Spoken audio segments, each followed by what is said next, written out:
پدر و مادر در نزد تو پیر شوند، به تو محتاج شوند، به نان و نمک تو، به یاردم تو محتاج شوند، تو حتما ویها را باید دست بگیری.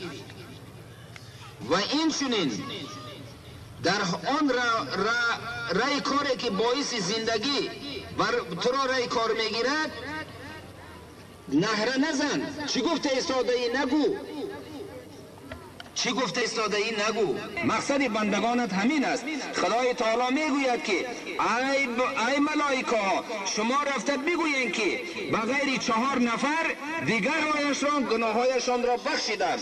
آن 4 نفر کی ها هستند؟ عاقل والدین، کسی که به پدر و مادر عاق شده است.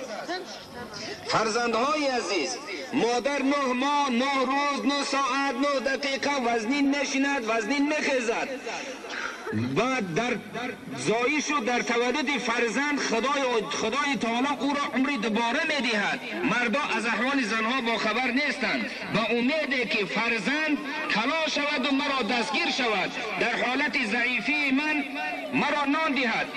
اسلام کجا رو گردانده میتوانیم؟ یک مرد ولی در راه میرفت، آرزو کرد که یک مرد میشد که هم صحبت میشدیم. گفت که از هوا یک زن خندید، گفت که ای بزرگوار، گفت کجا رفته ایستاده ای؟ بخیر. گفت که همین یک طرف سفر دارم. گفت تو آرزو کردی که هم سفر داشته باشم، خدای تعالی مرا روان کردین آمدم. گفت که اکنون تو زن هستی، من چی صحبت میکنم قطعی تو؟ اگر مرد میشد من صحبت میکردم. گفت که ای شیخ، گفت چی میخواهی؟ گفت که من میخواهم که ماهی پختگی و هاکذا. کرامات کرد، از خدا طلب کرد، زن حاضر شد.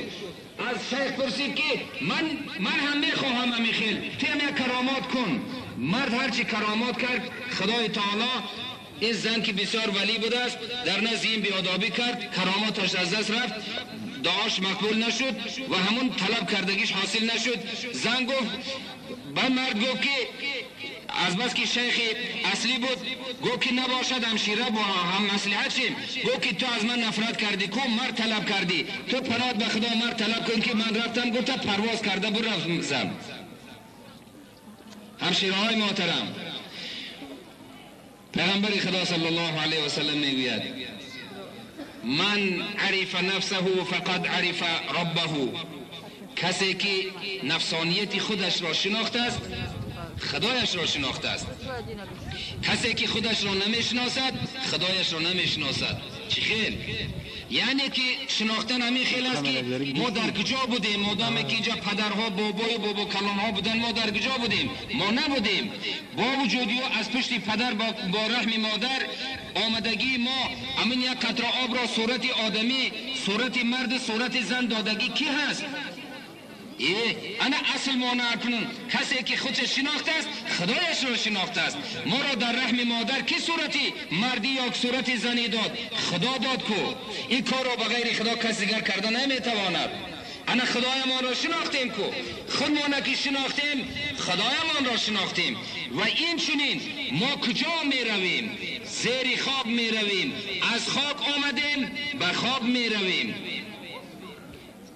بغیر ایمان دیگر چیزی دنیا را نمیبریم. روزه میبریم، نماز میبریم، حج زکات میبریم، قوت بر توانا عملهای نیک میبریم. دنیا هیچ کس جمع کردگیش را خودش خورده نمیتواند.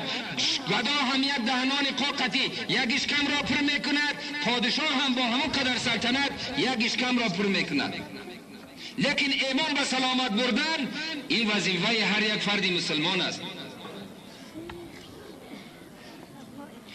من همین محله چند تا پسرچه های خورد بعضش یکم میخواند بعضی نمیخواند، حاضر قریب تبارک خوانده ایستادند. الحمدلله شان شرفی شما هست، مسلمانی نشانه مسلمانی شما هست و امید است که انشاءالله در آینده اون مدرسه که زیاده از 150 نفر از خردان تا کلانسالان یعنی که تعلیم و تربیه گرفته ایستادند، این قوت درمان دین است.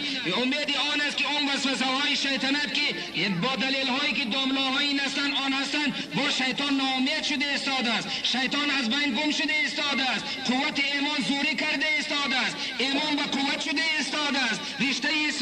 شهوت شده ایستاده است، شیطان ضعیف شده ایستاده است و کفریت نصف شده ایستاده است، وحدت قائم مقام شده ایستاده است.